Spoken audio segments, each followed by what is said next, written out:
His father's rule book, telling employees of Pratt Whitney what was expected of them in the 1930s.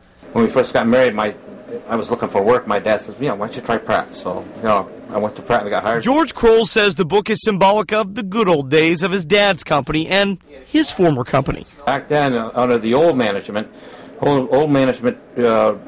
treated employees decent, and I've seen times where we got real slow, but they would still hang on to people, hoping that the work would come in. But George, who retired from Pratt in 2006, is worried this night. Pratt announced Tuesday it plans to lay off 163 people by March 12th, most of them at the Cheshire plant where his 3 sons are currently employed. My oldest son, he first started there in 1988, and he got laid off a couple times. And like I say, he says, "Geez, Dad, how many times I got to get laid off? Don't I ever have is there no future here?"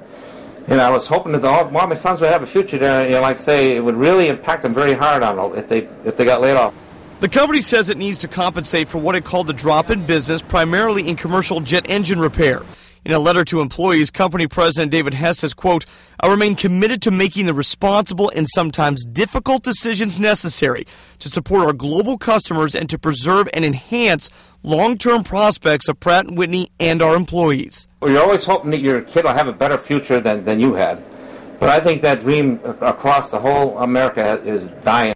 But George doesn't buy it. He feels the good old days are gone. Business is always about the bottom line, but how many pink slips must be sacrificed in the name of profit? I always tell them, hang tough. Hopefully we'll get through this. In Cheshire, I'm Jamie Muro, News Channel 8. A News Channel 8 exclusive now. A police chase in Hartford ends in a struggle with the suspect winding up in the hospital. It started along I-84 when a man took off in a car after police tried to stop him for an outstanding warrant. The chase